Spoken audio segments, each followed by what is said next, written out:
Most portfolios are not built in one perfect plan. They grow over time. A SIP here, a fund added on someone's suggestion there, and before long you are left wondering, is this true diversification or just overlap? How do you spot duplication across funds? How do you check whether your mix still matches your goals and risk comfort? And when is it time to review what deserves your attention and what can be ignored? To help bring clarity, we are joined by Mr. Ritesh, Director at Big Bull Capital Services Private Limited. With nearly 2 decades in the mutual fund distribution business, he is known for his goal-based approach and commitment to investors' education. In this episode of Nivesh Pe Charcha, we decode the art of portfolio cleanups, what to keep, what to cut, and how to make sure your funds are actually working for you. Hello, Mr. Ritesh. Thank you for joining our show. It's a pleasure having you. Thank you, Sumit, for inviting me to this show. A great pleasure. So first of all, my question is, when you see a mutual fund portfolio, what are the early signs? मतलब किस तरीके से आपको पता चलता है कि वो बहुत cluttered है या फिर misaligned है इन्वेस्टर के गोल के साथ? So जब भी हम लोग कोई भी म्यूचुअल फंड पोर्टफोलियोज रिव्यू करते हैं, स्पेशली न्यू क्लाइंट्स का, so there are certain red flags which are spotted. For an example, multiple schemes with the same objective of fund. बहुत सारी SIP scattered होती है. उसके बाद अगर आप देखोगे तो asset allocation completely messed up होता है. अरे मैक्सिमम केसेस में ये देखा गया कि एसेट एलोकेशन मिसिंग ही है. ठीक है. देन NFOs काफ़ी लोग ले लेते हैं just to get a glimpse of getting a 10 rupees NAV. Okay. And sectorial and thematic fund without understanding the risk associated with it. तो ये कुछ रेड फ्लैग्स दिख जाते हैं जहाँ से ये समझ में आता है कि the portfolio is not align with the goals. अच्छा, तो आप ऐसे इन्वेस्टर्स को देखते हो जो न्यू फंड ऑफर को लेके एक्साइटेड होते हैं कि न्यू है तो मतलब कुछ ज़्यादा अच्छा होगा ये? जी, काफ़ी क्वेरीज आती है बिकॉज इन्वेस्टर जो है वो हमेशा चेज करता है कि न्यू अपॉर्चुनिटीज़ क्या है. ठीक अच्छा. है. He is into continuous mindset कि what is new for him. तो क्या उसमें कुछ न्यू होता नहीं है या फिर कुछ होता है नहीं, मतलब कुछ ऐसा एस्पेक्ट है जो किसी को देखना चाहिए कि यार ये तो बहुत अच्छी चीज़ होती है न्यू फंड ऑफर में? देखिए, न्यू तो बहुत सारी चीज़ होती है और इन्वेस्टर ने देखना भी चाहिए कि नया क्या है because there are various themes. अगर मैं 10 साल पुराना म्यूचुअल फंड का बिजनेस देखूँ और आज का बिजनेस देखूँ तो काफ़ी नई चीज़ें आ चुकी है. ओके. आई थिंक नई चीज़ें देखनी चाहिए बट नॉट रिपीटेटिव. अगर सपोज किसी के पास लार्ज कैप फंड है ऑलरेडी और अगर न्यू लार्ज कैप फंड आ रहा है तो it doesn't make a sense for him to go for it.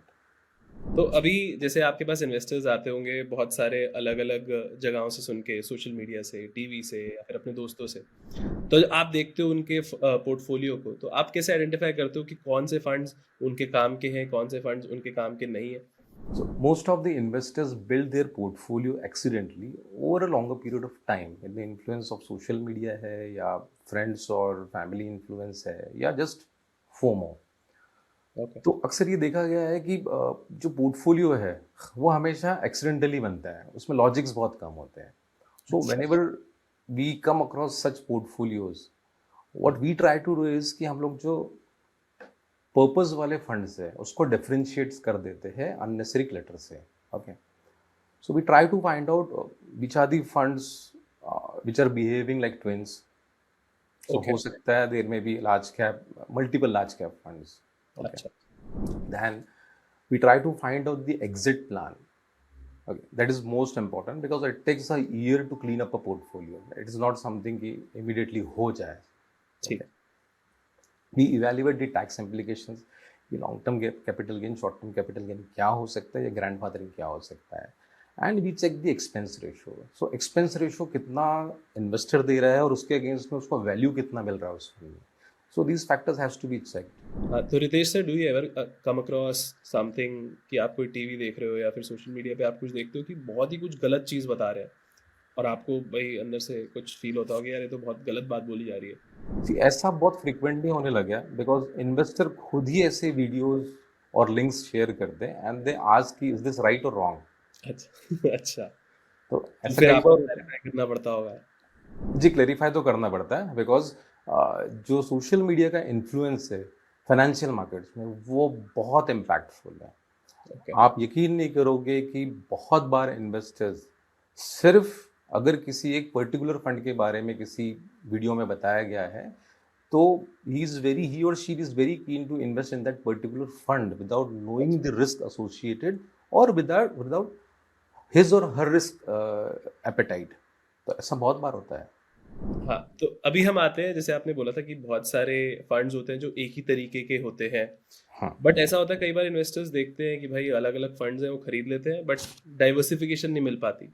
Even though उन्हें लग रहा है उन्होंने अलग अलग फंड्स खरीदे, डाइवर्सिफिकेशन नहीं मिल पाती, तो आप उन्हें कैसे समझाते हो कि ये थोड़ा क्लीन अप करने की जरूरत है, और उनको कंफर्टेबल कैसे करते हो? सी डाइवर्सिफिकेशन इज वेरी इंपॉर्टेंट। किसी भी एसेट में आपको डाइवर्सिफिकेशन बहुत इंपॉर्टेंट होता है, बट डाइवर्सिफिकेशन का कब ओवर डाइवर्सिफिकेशन हो जाता है ये क्लाइंट को भी नहीं पता चलता है।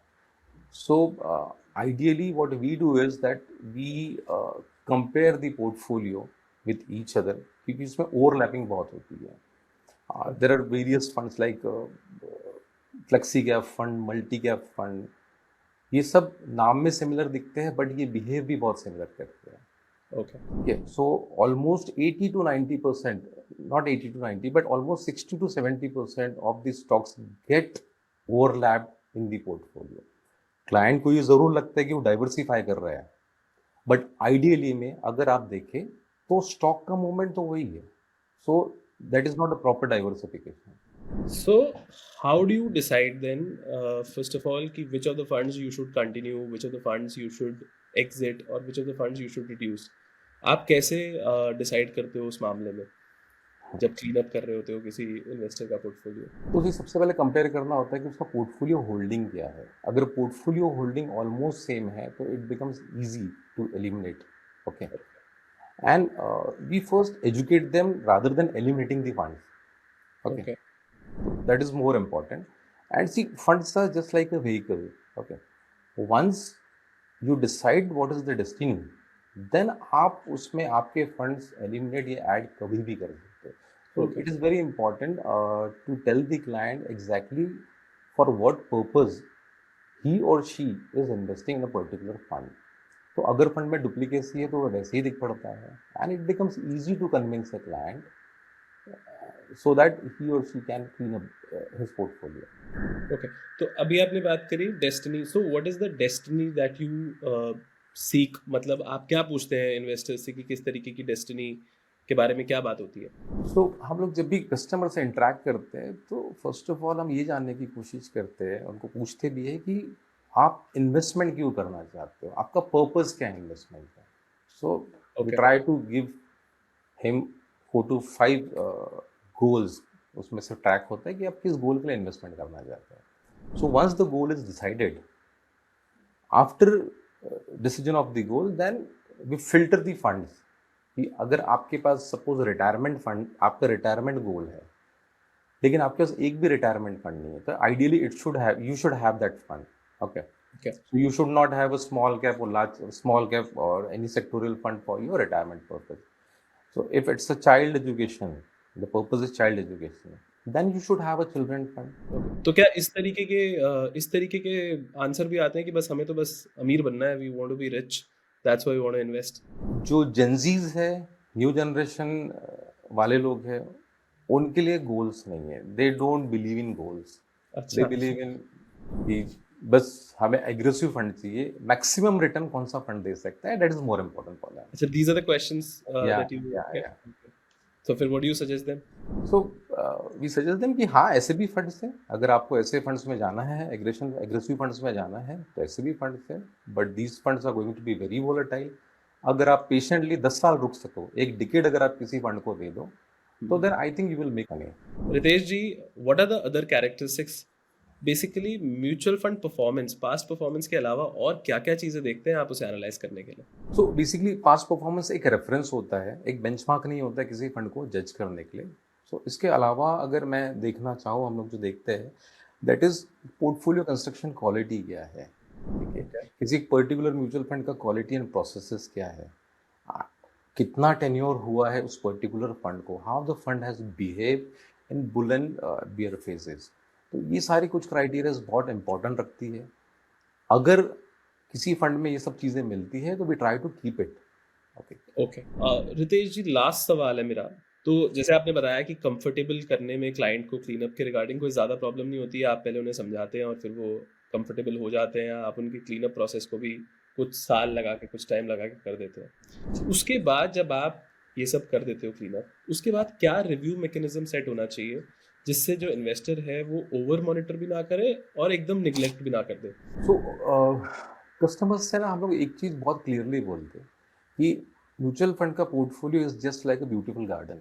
If you want a beautiful garden तो आपको क्वालिटी सीड्स डालनी पड़ेगी, ठीक है, आपको प्रॉपर मेंटेनेंस उसका करना पड़ेगा, and over crowding of the plantation has to be avoided, ठीक है, विद अ गुड न्यूट्रिशन।